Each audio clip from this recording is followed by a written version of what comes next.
आ गए? चलो क्वेश्चन सीधा। In a school of large number of schools mean grade दिया है, स्टैंडर्ड डिविएशन है, ठीक है। एक मीन है, एक स्टैंडर्ड डिविएशन है, एक एन है और एक मीन है बस, और एक स्टैंडर्ड डिविएशन नहीं है ना, नहीं। कौन सा सम? मीन वाला। पकड़ लिया फॉर्मूला से, गिवन डेटा से। तो क्या दिया होगा हमेशा क्वेश्चन में? म्यू दिया होगा ना, mu S. So what is mean grade? 74.5। What is standard deviation? 8.0। Again क्या दिया है? एन एस दिया है 200। And what is mean grade? X bar 75.9। कितने परसेंट लॉस के साथ बोला है? 0.05। और क्या बोला? अच्छा, वन टेल टू खुद ही करने बोला है, सब खुद ही करने बोला है। ओके ठीक है, done. Discuss the significant result from the view point of. But check क्या करना है? What is hypothesis? हाइपोथेसिस किसका जनरेट करूं मैं? कुछ नहीं, इनकम्प्लीट क्वेश्चन ब्रो। ऐसे इसमें क्या करने का? हाइपोथेसिस भी खुद ही अज्यूम करने का, कुछ भी करने का। क्या दिया है? Large number of difference. Mean है, या तो मीन बड़ा रहेगा छोटा रहेगा, ठीक है। एक हाइपोथेसिस हम क्रिएट कर लेते हैं, H0 H1।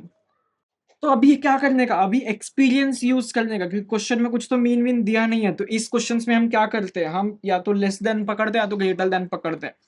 तो हम यहाँ पर इमेजिन करते हैं अपने स्कूल का मीन बड़ा होएगा। द स्कूल का परफॉर्मेंस के बारे में बात करते हैं, किससे? इससे 74.5।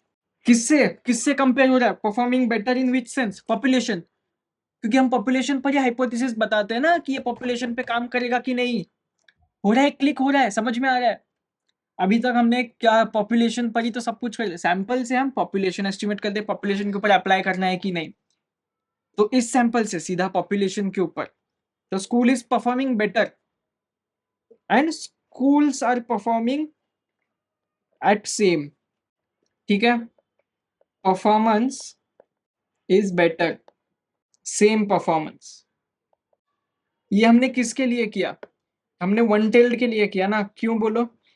क्योंकि वन टेल्ड में हम कौन सा साइन यूज करते हैं? ग्रेटर या फिर लेस देन वाला। अब टू टेल्ड के लिए ये ठीक है, ये ए के लिए हो गया हाइपोथेसिस। बी के लिए भी तो हाइपोथेसिस लगेगा ना। बी के लिए क्या हाइपोथेसिस यूज इमेजिन करेंगे अभी हम?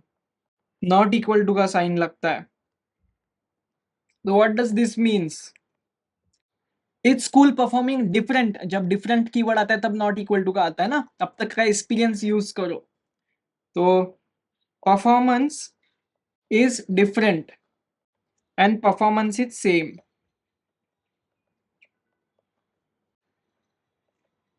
ठीक है, अब बस हाइपोथेसिस टेस्टिंग परफॉर्म करना है। जेड स्कोर का फॉर्मूला बोल लो दोनों के लिए। कुछ भी करो, जेड स्कोर का फॉर्मूला तो सेम ही रहेगा ना। क्या होता है वो? X bar minus mu upon sigma upon root of N S. तो जेड स्कोर भी यहीं पर निकाल लेते हैं हम लोग।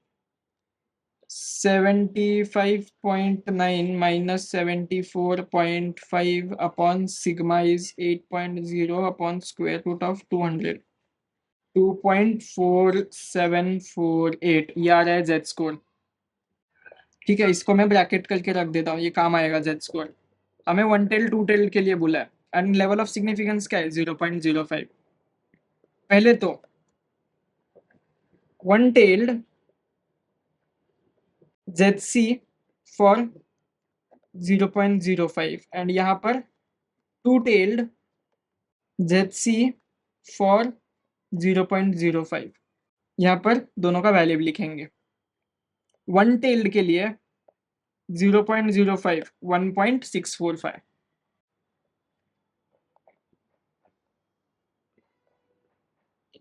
ZC to tailed 1.96। अब क्या करना है? बस ग्राफ बनाना है। ये टू टेल्ड है बराबर, तो इसका दोनों तरफ आएगा। और ये वन टेल्ड है, वन टेल्ड में क्या बोला है? मोर बोला है, तो पॉजिटिव के साइड आएगा। 1.645 और ये है -1.96 और ये है 1.96। ये इनका रिजेक्शन रीजन और ये इसका रिजेक्शन रीजन। तो जेड का वैल्यू क्या था? 2.4748। इसमें 2.47 इधर आ रहा है जेड स्कोर, और इसमें 2.47 भी इधर आ रहा है जेड स्कोर। तो दोनों में रिजेक्ट हो रहा है। So Z score lies in rejection. So reject H0. What is H0? B का H0 देखो, ठीक है, परफॉर्मेंस इज सेम, मतलब परफॉर्मेंस में डिफरेंस है, ये हमने एक्सेप्ट कर लिया, परफॉर्मेंस में there is difference, therefore there is difference.